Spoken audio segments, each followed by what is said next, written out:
네, 안녕하십니까. 동학개미 구독자 여러분들, 성복개미입니다. 오늘 진원생명과학 방송 이어 나가도록 할게요. 어제 이어서 코드번호 011000이 되겠습니다. 진원생명과학이 오늘도 조금 하락 흐름으로 좀 떨어졌지만 아직 60일선하고 21선 지지를 받고 있는 부분이 있기 때문에 크게 걱정하실 필요는 없다. 항상 뭐 이래 왔었으니까 사실상 크게 불안해할 필요는 없어요. 단기적으로 하락한다고 하더라도 추가적인 상승 여력이 충분히 있는 종목이라고 생각해요. 오늘 외국인하고 기관계 매도가 좀 있었다 이렇게 보시면 될 것 같습니다. 그리고 진원생명과 어제 이제 방송 드렸을 때 댓글 확인을 한번 하고 넘어가도록 하겠습니다. 정태민님 매일 동영상 기다리고 잘 보고 있습니다. 오늘도 성투하시길 바라겠습니다. 감사합니다. 하정민님 감사합니다. 김대범님도 감사합니다. 홍익인간님 영상 잘 보고 있습니다. VGXI 현금 대여 공시에 대한 설명을 부탁드린다. 요거 한번 같이 볼게요.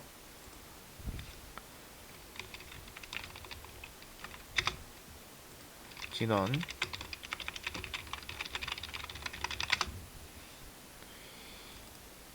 같이 보도록 하겠습니다. 전자공시 들어가서 금전 대여 결정. 금전 대여 결정의 대여 금액이 920억 원이고요. 자기 자본이 이제 980억 정도, 한 1000억 원 있는 거예요. 자기 자본. 자기 자본 대비 93%, 3.53%. 이거는 이제 자기 자본 대비해서 거의 100%를 금전 대여를 한다. VGXI에 VGXI에 시설 자금 공장 증축으로 돼요. 제가 이거를 조금 이제 설명을 드리고 싶은 게 사실상 이제 금전 대여를 해도 뭐 크게 영향은 없어요. 여러분들 크게 영향은 뭐 악재나 이런 부분은 아니에요. 왜냐면은 지네 회사를 중축하는 거 뭐 다른데 뭐 채무 상환으로 금전 대여를 해서 다른데 뭐 채무 상환이나 다른데 어쨌든 뭔가 메꾸려고 돈을 썼다 이러면은 자기 자본 대비 93%니까 악재인데 금전 대여를 해서 그냥 시설 자금으로 쓰는 겁니다, 여러분들. 그래서 크게 악재로 작용을 안 한 거예요. 만약에 이게 뭐 다른 회사 채무 상환으로 만약에 금전 대여를 했다라고 하면은 잘하면 하한가 갈 수도 있었던 악재였죠. 근데 시설 자금으로 공장 증축이면 항상 이제 유상증자 같은 경우도 운영 자금이나 채무 상환 자금은 안 좋은 경우가 많아요. 악재가 많아요. 왜냐면은 운영 자금 같은 경우에도 뭐 신사업이나 이런 뭔가 운영 뭐 연구 개발비가 추가로 더 든다 이래서 하면은 단순 악재로 작용할 수가 있는데 평균적으로 운영 자금은 이제 회사의 운영을 좀 못해서 어떻게 보면 운영 자금을 땡겨오는 거죠. 유상증자 빌려서 다른 데서 채무 상환 자금도 똑같아요. 근데 이 시설 자금만 오히려 조금 이제 호재로 작용하는 경우가 많다. 그래서 시설 자금 공장 증축 이렇게 보시면 될 것 같고요. 이사의 결정에는 어제 났죠. 12월 8일날 어제 났다라고 보시면 될 것 같습니다. 그래서 대여 원금 미국 달러로 7,800만 달러에 대해서 이사의 당일 매매 기준을 적용하여 산출한 금액이라고 합니다. 8월 달에도 620억 원을 금전 대여를 한 적이 있네요. 공장 증축. 그래서 이거는 사실 공장 증축이라는 부분에 있어서 뭔가 이제 진원생명과학도 자신이 있고 어쨌든 간에 뭔가 뭐 지금 아예 공장이 안 돌아가고 있는 게 아니고 계속 돌아가고 있고 이 우리가 아는 이노 4800 이거 부분에 대해서도 지금은 뭐 생산 같이 연구를 하면서 이제 생산을 해내겠다 이런 좀 의지도 보여지고요. 제가 봤을 때 뭐가 좀 있는 것 같긴 해요. 왜냐면 계속 증축으로 돈을 좀 작년에 600억 원, 올해 900억 원 이것만 합쳐서 한 1700억 원 되는데 이렇게 큰 금액을 계속 증축을 하고 있고 지금 알데브론 보시면은 경쟁상 거 알죠? 알데브론 같은 경우에 지금 그 규모가 VGXI보다 훨씬 작아요. 훨씬 작은데도 불구하고 11조 원의 매각이 됐다라고 하는데 이 VGXI가 얼마나 더 크게 평가를 받을 수 있을지는 추후 이제 뭔가를 생산하고 이런 생산 능력이나 범위에 있어서 뭔가 가치성을 인정받아야지 주가에 반영이 됩니다, 여러분들. 근데 지금 증축을 어쨌든 하고 있고 지금 외관 공사는 끝났어요. 이제 내부적인 공사만 하면 되는데 이 부분이 언제 끝나고 또 어떻게 앞으로 이제 그 위탁 생산을 받아서 할지 그게 제일 저는 기대가 되고요. 그리고 한 가지 좀 중요한 거는 mRNA 같은 경우에는 이런 DNA 백신 있죠. DNA 백신 같은 경우에는 앞으로 미래에 좀 지향적이에요. DNA가 결국에는 바이러스나 백신이나 이런 부분에 있어서 뭐 다른 이제 어떠한 백신보다도 더 미래지향적으로 앞을 내다보고 연구가 굉장히 활발하게 잘 돼서 좋은 결과가 나온다면 그 백신을 따라갈 수 없다 이런 말이 나올 정도로 굉장히 미래지향적인 그 DNA 백신이 굉장히 미래지향적인 백신이라고 보시면 될 것 같습니다. 그래서 일단 금전대여 결정에 대해서는 크게 걱정하실 필요는 없다라고 생각을 합니다. 작년에도 600억 원가량 금전대여 한 적이 있기 때문에 크게 악재로 작용한 적은 없어요. 시설 자금으로 활용이 되니까.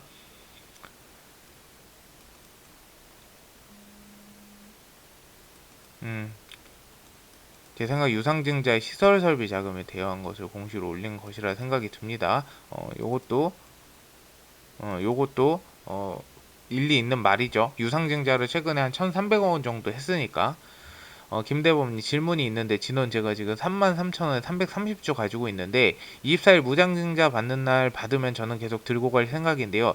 165주를 받으면 주식수만 늘어나는 건가요? 아니면 평단가도 내려가? 무상증자는 여러분 평단가는 안 내려가요. 유상증자 할 때 19,750원이었죠. 그때가 한 26,000원에서 25,000원 사이 왔다 갔다 했을 거예요. 근데 이때 유상증자 받은 사람은 평단가 좀 낮춰가지고 반영이 된 거고요. 무상증자는 주식 수만 늘어가는 거라고 보시면 돼요. 평단가 내려가는 건 아니에요. 주식 수를 더 받는 겁니다.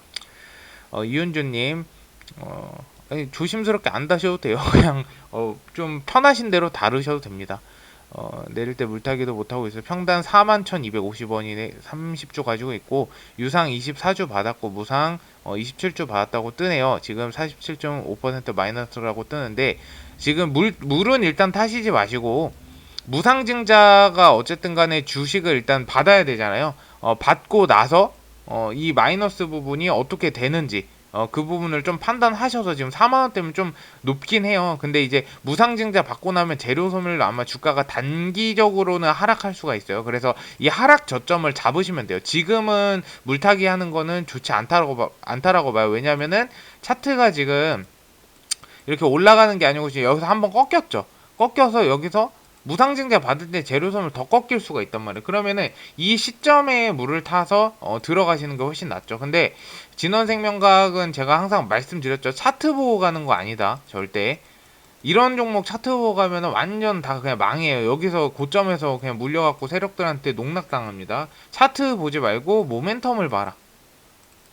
이런 종목은 무조건 모멘텀으로 가는 종목이기 때문에 모멘텀을 보시면 됩니다. 그래서 이 부분 참고해 주시고 고잔동님 만약 구주를 몽키디루피님 감사합니다.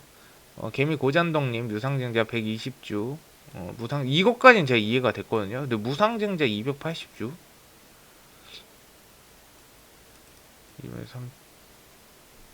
이 5,925원은 이게 나올 수가 없는 금액이에요. 5,925원. 그러니까 평단가가 5,920원 이거는 아니고요.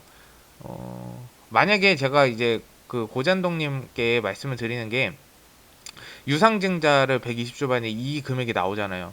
그러면은 이 금액이 나왔는데 그러면 유상증자 120주 그 기존에 가지고 있는 전량 매도했을지 이거는 제가 측정하기가 애매해요. 그러니까 쉽게 말해서 유상증자 120주에 19,750원 237만원이잖아요.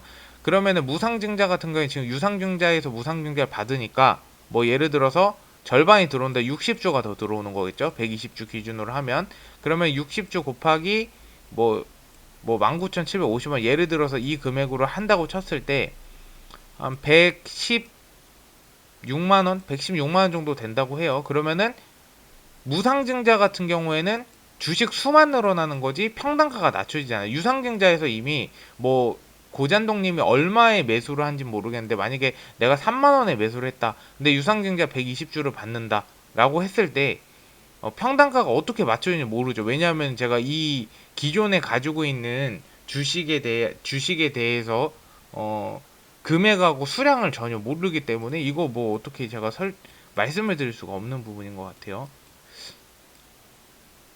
그러니까 요거를 말씀을 하시면은 기존에 내가 이거 매도했을 시가 아니라 기존에 가지고 있는 주식 수를 말씀을 해주셔야 됩니다. 그냥 기존에 가지고 있는 주식을 전량 매도했을 시 하면은 그게 뭔지 모르니까 평단가 계산을 할 수가 없어요.